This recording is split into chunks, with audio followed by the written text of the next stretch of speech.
My name is Mitty Jones. I'm a music producer based in Sherman Oaks, Los Angeles, California. And we're at my studio currently. The way I got into music is a little dramatic, and I'll give you the very short version. I'm Austrian American. I was born here. My mom is from Austria, came back to LA when I was about 16 years old. My father got very sick when I was just first out here. I had to drop out of high school, did not have an American passport, and found myself homeless out here for a few years. So I got into music as a kind of last resort thing. I met Kerry Gordy and subsequently his father, Barry Gordy, who founded Motown. And they got me my start in the music industry, which I'm forever grateful to them. Shout out Kerry and Barry. We would go up to the Gordy's house, and we would treat it like they did in the 60s, like a proper, like we're here to like make records and we're gonna go through the process and do it like that. I have a very traditional background in that way, but I think being a producer is more than just being a guy who's behind a keyboard or a guy who plays a guitar or writes a song. I think it's a mentality and a bit of a philosophy, personally. If it feels like a job, I don't think we're doing it quite the right way, personally. I love anybody to come in here, and this can be your therapist couch, this can be Toys R Us, that can be your playground, honestly. So I love having toys and things for people to feel inspired by, even if it's just to look at and you don't even know what it is and you're like, I'm in a studio right now. I love that feeling. I think if you embody the spirit of a producer, i.e. you can get the best out of somebody and know what they need, not what you want. I think that's the most important part, to be completely honest with you. You're gonna get goosebumps, man. I think that's the whole thing. And if you know how to do that and you know how to like manage people well enough to get there, everything else is a specific, in my opinion. So that's personally what it means to me, to be a producer. I think there used to be a point where songwriting ended and producing begins, and it still can if you wanted to. If you want to treat it like, again, the more traditional sense, and like get a guitar and a notepad and go out into the woods and cry for a month and then come back, like you can absolutely do that. But for the most part, yeah, in modern day production and songwriting, until the song's out, we're still writing and we're still producing, honestly, as far as I'm concerned. I love technology and I love everything, but if you don't have the wherewithal to pick up on what the people that you're working with are looking for, it's not really going to help. So they're all tools, but it starts here and ends here, Soothe, you can just put it on, it just works literally every time. It cleans everything up, it deharshes, it demuds, things that you have to train your ears a long time, which you still do. You still have to know how to use the plugins very well. It has saved me so much time and heartache specifically, just to be able to do what I want to do. Drums aren't hitting hard enough, spit.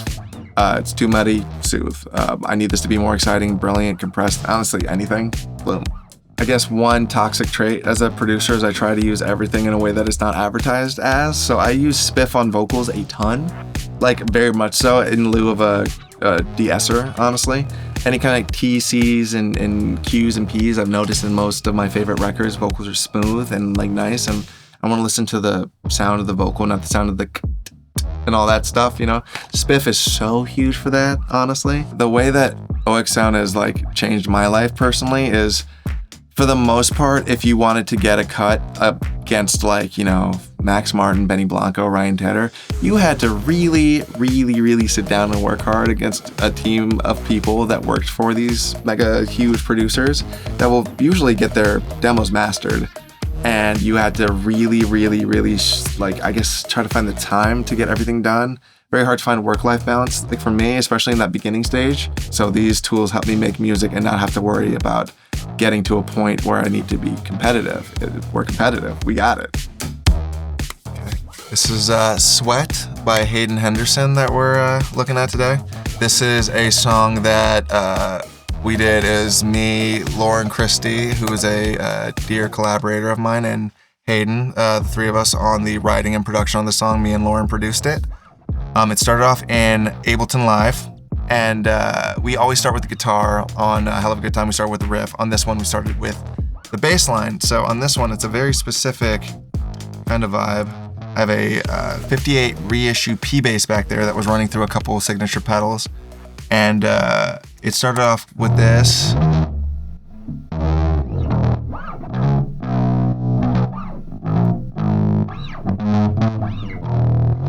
So we kind of started the beginning versions of that riff and kind of adjusted it a little bit, especially this one last note where Hayden kept being like, can we find one funky note? And this this part. There's one we were like, okay, this could be like a cool little vibe. And from there, we just kind of got the groove going. We have a good amount of drums here in the main section, kick, snare, hat, just kind of holding it down.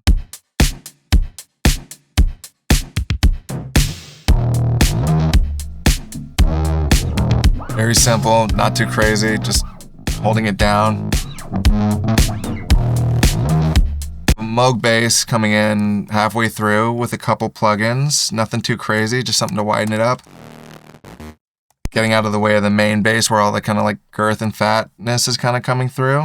Go to this chorus kind of production where it just drops down to nothing.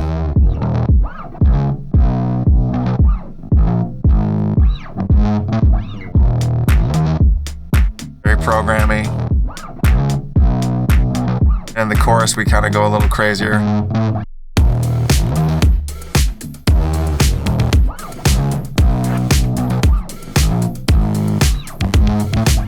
And this is where we're using some of the wonderful plugins from Oak Sound, where we have this live kit here. And this is one of my favorite bits before we go into the actual main session, where it's my little kit being absolutely destroyed. It sounds very wimpy on its own. But we add a few plugins. We have a distortion, and then we have lovely spiff, tamping down after the distortion. Then we have soothe, taking away some of the low end, adding high end a little bit. And then after we tamped all that stuff down, we're just kind of bringing it back, which is my favorite thing to do. If you can control how your plugins are hitting different plugins, Soothe and Spiff specifically, or this is one of my favorite ways to use them, is just being able to kind of control the dynamics of distortions and compressions even more like intricately than you could with any other plugin. I don't know how else you would do it without these, to be honest with you, so they're a godsend. It's all very standard, very simple stuff until we get into Pro Tools, where I'll play a bit of the actual song with Hayden here. I'm committed to getting you your appetite more. Keep your heart rate high, heavy breathing. We won't sleep tonight, girl, you need to sweat. I tend to try to have the initial idea scratched out in one program and move it to another, so that way when you are writing, you can kind of treat one as a writing session and one as a production session, so I don't get the wires crossed too much. One of the things we do is, like, once we're done with the initial, like, okay, this track is at a point, let's put it into Pro Tools and let's start, like, recording ideas and, like, scratches and figuring it out. I try not to worry too much about it being too polished or exciting initially in Ableton, just so it's not overbaked. And one of my favorite things to do is put on Bloom from lovely Oak Sound and try to, like, push up like the highs, like kind of tamp down some of the low mids, just make it sound a little bit more exciting. Even use it like a parallel compressor where I'll play to you what it kind of sounds like and then bypass. Back it a bit, bring it in.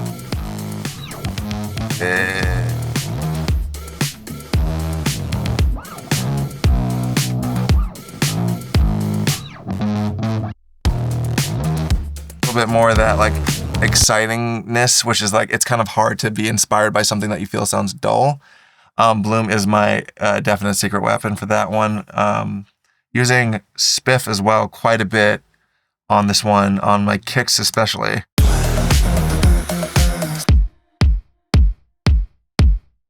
Anytime there's like a drum machine-y kick, it just comes in handy so much because nobody wants to like cover their ears when you're listening to a drum beat.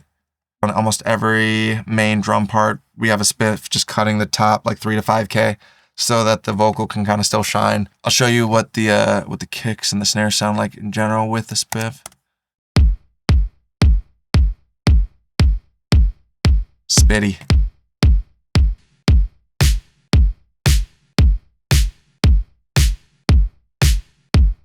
Gives us a lot more control there for when we're actually smacking the drum bus, because I think for something like this, we have a couple little distortion units, but when you take off all the plugins,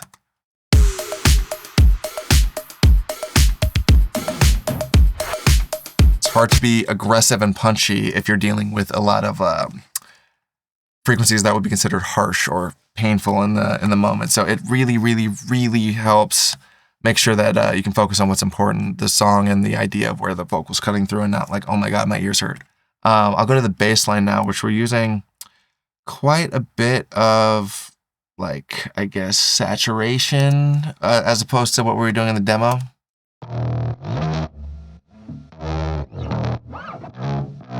Just to tighten it up a little bit more. And then this high. What I tend to do on almost every single one of my basses is I will take a band on Soothe and find around the muddy-ish frequency around the fundamental, just like right above it, and just duck it out just so it's not like building up all the time.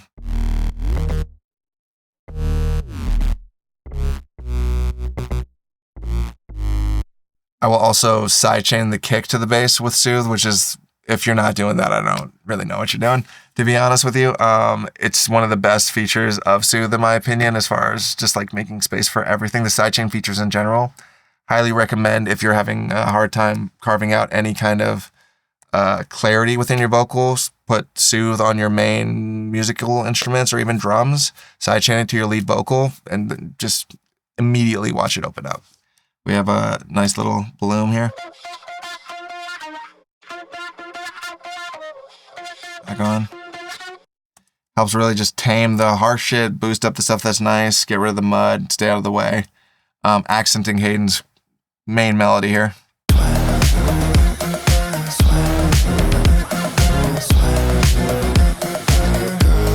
It's my favorite sound in the song, personally. Post guitar. Pre-bloom, the ability to kind of get really fine with Soothe is really great. Using it to kind of just like tame that like really sharp frequencies.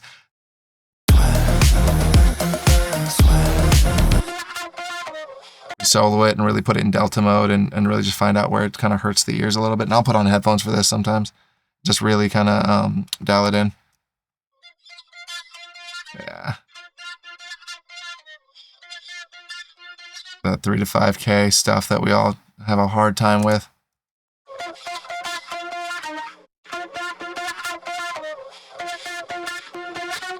Yeah, and it helps it like, if you start carving out each EQ band like over and over and over again, it's not reacting to the sound. It can sound hollow or weak, and it's a great way to just get the parts you want, leave the rest you don't, honestly. We have our main vocal now. Let me help you with some cardio. Babe, I heard you had a hard week, so let me take you out dancing. Can you feel the beat? Baby, sound a little frustrated. Show me where the pain's located. You can take it out on me. Physical therapy. We have several soothes on this lead vocal. We have a little shelf at the beginning, one soothe focusing on low mids, and another soothe after compression focusing on upper mids. It's nice to be able to kind of dial it in with different intensities and depths, different amounts of sharpness, depending on if you have like, you know, a stereo bus or not. It's nice to sometimes just focus on the mids or just focus on the sides. You can set both to be like a little bit of mid, a little bit of side if you want to. I like to have one doing like a full thing. The chorus vocal has a slap back. That is my favorite part about it. The post chorus specifically. Sweat.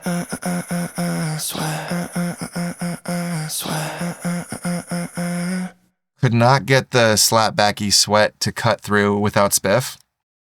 And I'll play it with and without. The whole thing's spiff and bloom, actually. In the track, you'll really hear the difference.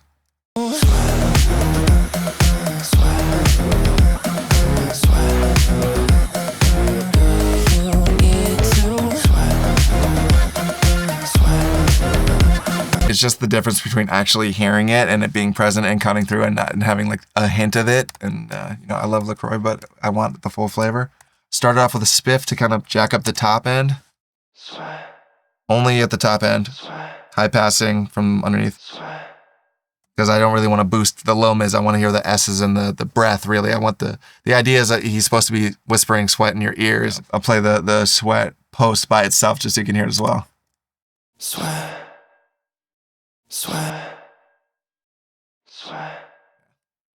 Magic comes from Spiff, like really pushing it into your ears, and then Bloom taking it home. Honestly, stock setting, just compressing it. Brings it up immediately.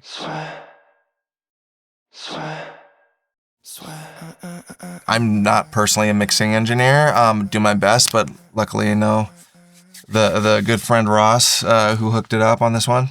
You can do what we were talking about earlier, which is sidechain the track to the lead vocal. You can even do the entire vocal bus. You can do vocal sends. You can clear up so much space in so many different ways. The main way I tend to use it is I just want to take some space out of the track so that the vocal can kind of shine through and not be quite as overpowering.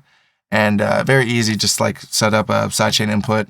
For me, I even just have it on my all vocal bus because this song is kind of all leads for the most part, just a couple backgrounds.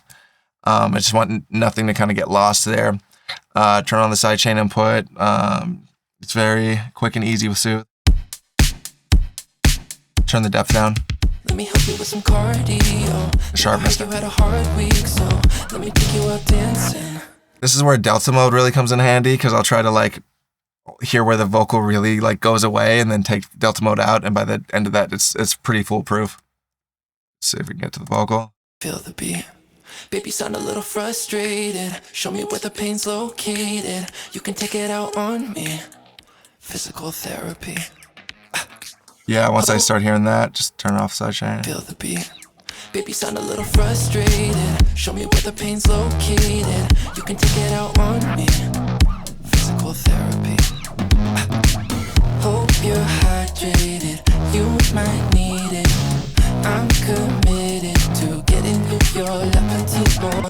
This helps a ton with your headroom too. I like loud music quite a bit, and if there's no space, music's like a sock drawer. The more you stuff in, the less you can kind of fit in. If you can organize it well, like with this, where you're carving out a space for your frequencies, you can actually make things quite loud, which it's not about being loud. You have to make tasteful, good music at the end of the day, but it doesn't hurt. If you want to go a step further, what I love to do on this too is put in mid-side mode and only dip out the middle of it, the mid side of it, mid part of it, so that all the cool candy bits on the sides of the edge of the speakers really pump out, and then the lead is just focused. Thank you, OX Sound, for coming over and being in my studio with me today while we break down Sweat by Hayden Henderson, a song that's very dear to me.